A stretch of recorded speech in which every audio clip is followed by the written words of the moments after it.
Late at night, several boys desperately try to escape from a place that looks like a prison. They dare not slow down. Even when one of the younger boys accidentally falls from a bridge, the group has no choice but to abandon him. Only his older brother turns back to rescue him. They are not heartless, they are simply desperate to escape this hell. Chasing them are not only sharp-nosed police dogs, but also a man known as Feng Gou. Dressed in a military uniform, Feng Gou constantly whistles as he calmly follows the boys' escape route. Two of the boys hide beneath the bridge, smearing mud all over their faces, and unexpectedly manage to evade the dog's pursuit. The rest of the group runs through the forest and reaches a road, desperately trying to stop passing vehicles. However, a car they mistake for salvation crashes into one of them, killing him instantly, and then unknowingly carries the body back toward the building. Still whistling, Feng Gou arrives beside the corpse. Using a flashlight, he shines it beneath the floorboards, revealing the two brothers hiding below. Faced with this light of death, the older brother trembles in fear, while the younger brother remains unnervingly calm. The terrifying sound of the whistle continues to echo. Years later, on her 20th birthday, a young woman named Ji-eun is kidnapped. The murderer kills her while whistling the same tune. A few days later, an elderly woman discovers Ji-eun's body in a garbage dump. Her mouth has been carved into a grotesque clown-like smile, and a straw marker symbolizing a slave has been placed on her head. Jung-mo, a male detective, is assigned to the case. Known among his colleagues as the madman because of his obsessive investigative methods, he immediately places himself inside the same type of garbage bag and rolls down a steep slope to reenact the body disposal, but finds no meaningful results. Reconstructing the crime scene in his mind, Jung-mo concludes that the killer did not casually dump the body. Instead, the killer deliberately escorted Ji-eun step by step to the spot where she was found and carefully positioned her there. What puzzles Jung-mo is why the killer went through so much effort if his goal was merely to discard the body. At the forensic lab, the female medical examiner explains that the clown-like scars on Ji-eun's mouth are not very deep and were likely caused by a short but extremely sharp blade. Jung-mo picks up a nearby scalpel to ask if it could be similar. The examiner nods. It matches perfectly. Suddenly, Jung-mo throws himself into the killer's mindset, aggressively cornering the examiner, holding the scalpel close to her mouth, trying to experience what the murderer felt while cutting Ji-eun's face. Terrified, the examiner angrily scolds Jung-mo for his extreme behavior. Meanwhile, Jung-mo and his colleagues analyze Ji-eun's movements on the night of her murder. Ji-eun's father explains that she never returned home on her birthday. Her phone was unreachable, yet a text message claiming she would not be coming home was sent to him. Sensing something was wrong, he reported her missing. Police traced the signal location of the text. It was sent along Ji-eun's route home, not far from her house. Jung-mo rushes to the alley, but discovers that all nearby surveillance cameras have been destroyed. He is forced to check cameras farther away. At that moment, a delivery motorcycle passes by. Jung-mo suddenly realizes something and chases after it. He stops the rider and shows him Ji-eun's photo, asking if he saw her that night. The rider doesn't recall her, but Jung-mo notices a camera attached to the rider's helmet, an important clue. Another key lead comes from Ji-eun's friend. On her birthday, Ji-eun went to a nightclub with friends. There, a deranged man repeatedly forced her to drink and even threatened her with a knife. Frightened, Ji-eun and her friends left early. Jung-mo goes to the club and coincidentally encounters the same man harassing a young woman named Yuna. Jung-mo intervenes immediately and violently beats him. As his fists rain down, a disturbing look of enjoyment appears on Jung-mo's face. He clearly takes pleasure in the violence. Yuna, a rebellious teenage girl, leaves with a sour expression after questioning, offering no gratitude to Jung-mo.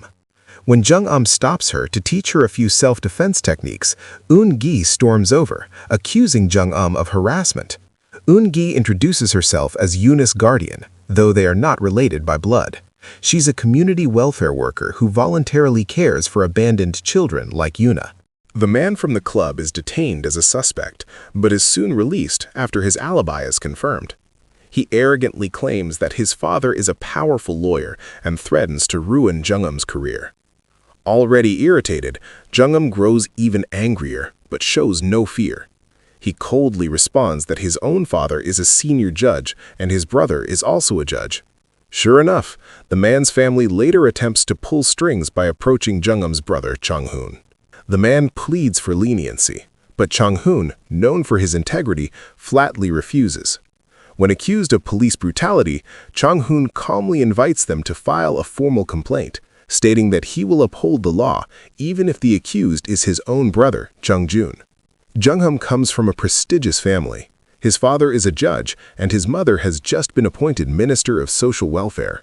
Yet he feels alienated in his own home. Though his parents smile politely, they secretly view him as a troublemaker. As a public hearing approaches and scandals loom, they reluctantly rely on Jung-mo to clean up the mess, leaving him conflicted and guilty. Jung-mo tries to explain to his brother that he only lost control because the man was bullying women. His brother remains cold. He knows Jung-mo's true nature. Since childhood, Jung-mo has been fascinated by violence. Pain and blood excite him.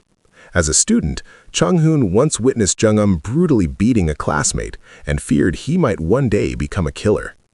Only when Jung-mo decided to become a police officer did those fears temporarily fade, until this case revived them. The next day, Jung-yoon interviews Ji-eun's parents, asking whether they had enemies or knew anyone who regularly used knives, such as doctors or butchers.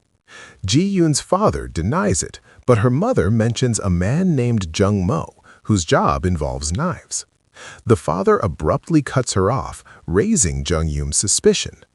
Investigating further, Jung-yoon discovers that Ji-eun's father is a former Special Forces soldier who now runs a food processing company near the alley where Ji-eun disappeared. At the factory, all workers use knives to cut meat. One nervous worker avoids eye contact. Jung-yoon tails him after work and catches him secretly warning Jung-mo about police attention. Police obtain witness footage from the crime scene clearly showing the killer.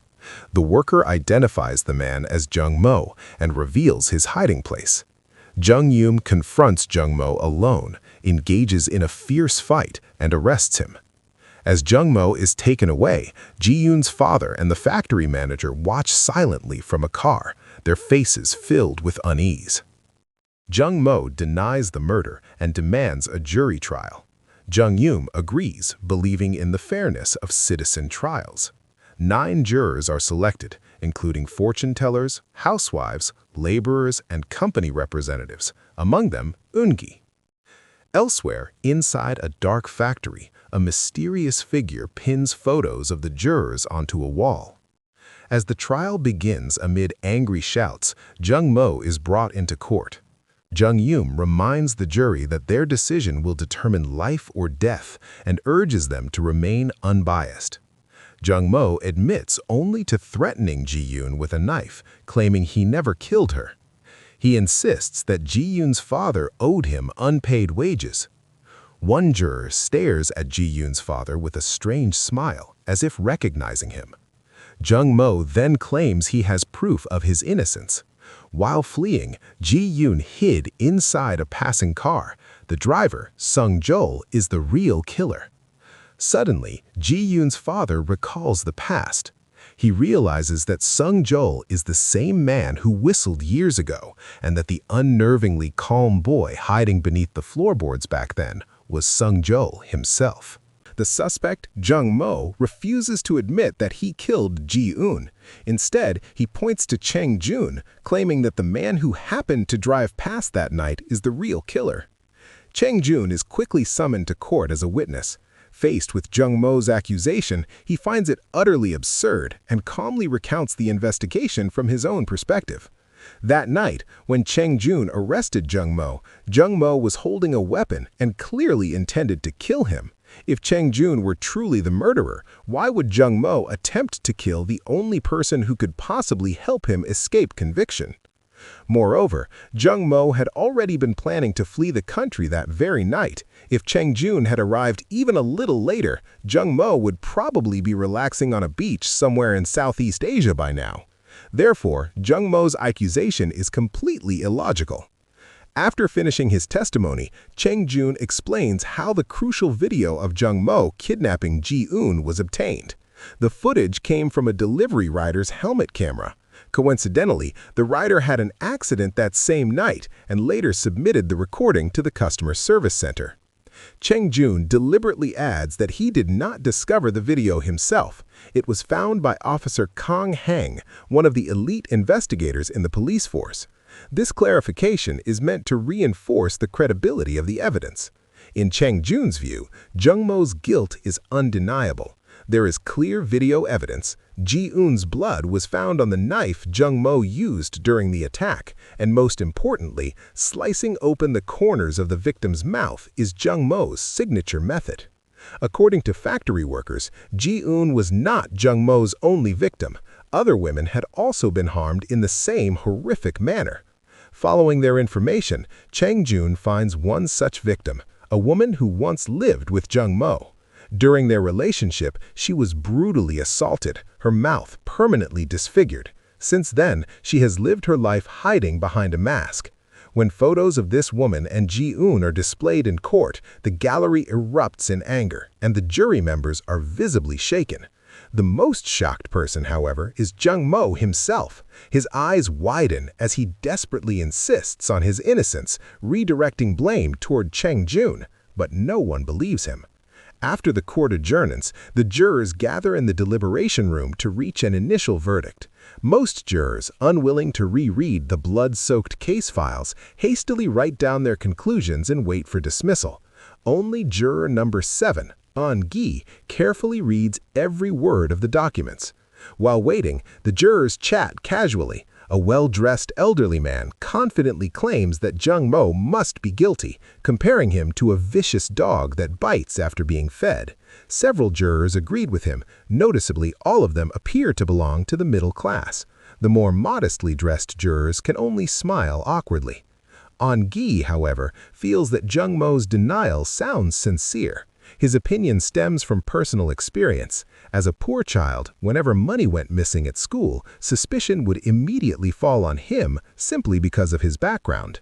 Gi points out that the others suspect Jung-mo largely because he is an undocumented immigrant, prejudice rather than pure evidence.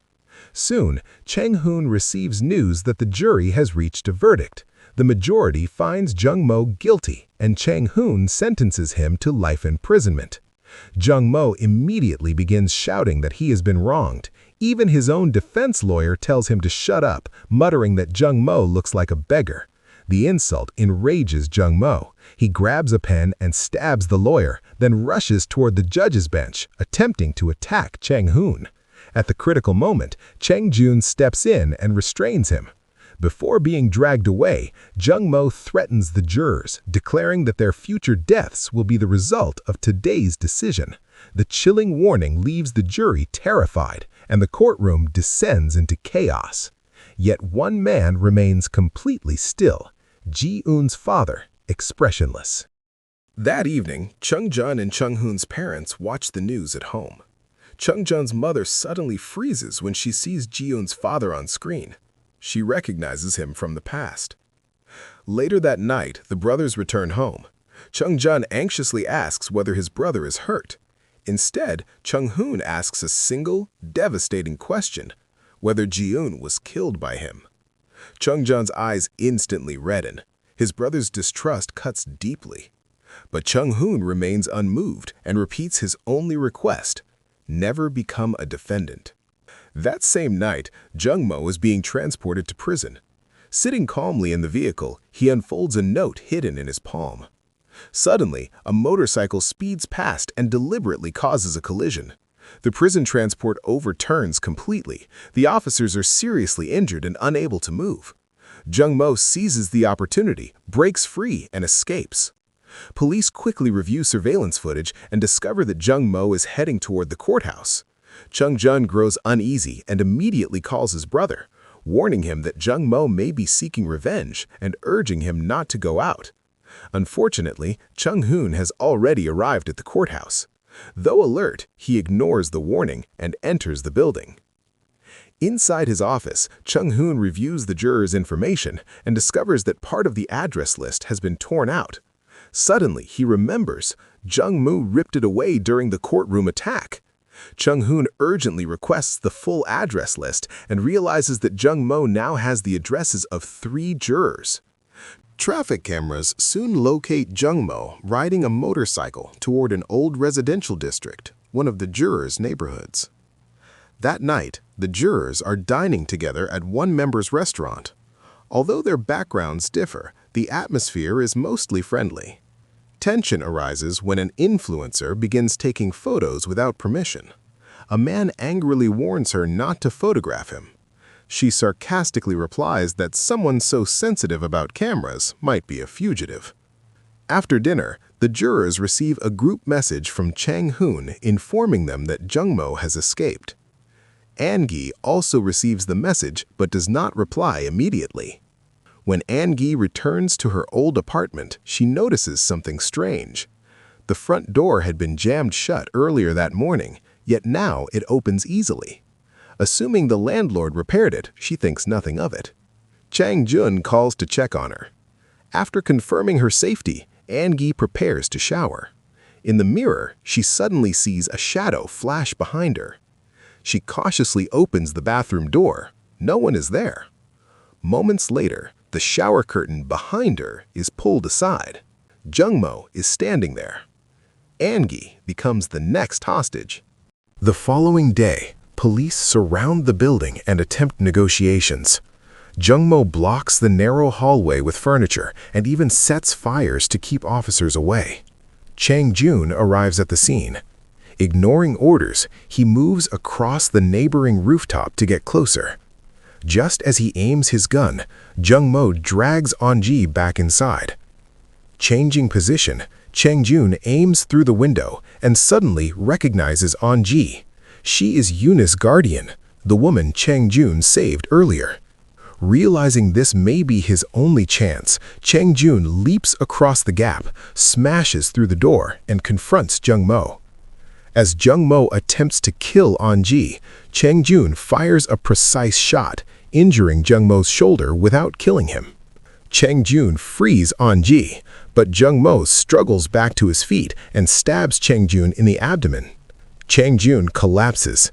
Fortunately, the police arrive in time and rush him to the hospital. Jung-mo is arrested once again and placed in a private hospital ward due to his injuries. That night, Ji-eun's father and the factory manager disguise themselves as doctors and sneak into the ward. Ji-eun's father seeks revenge. Terrified and facing death, Jung-mo begs to tell the truth. He confesses that someone paid him in advance to kidnap Ji-eun. Everything that followed was carried out by another person. He reveals the name: Yoon-jae. Ji-eun's father suddenly remembers. Yoon-jae was the boy who once tried to escape from a welfare institution. The terrifying building from years ago was actually an orphanage. One boy managed to escape and seek help from the police, only to be betrayed and returned, forced to endure even worse abuse.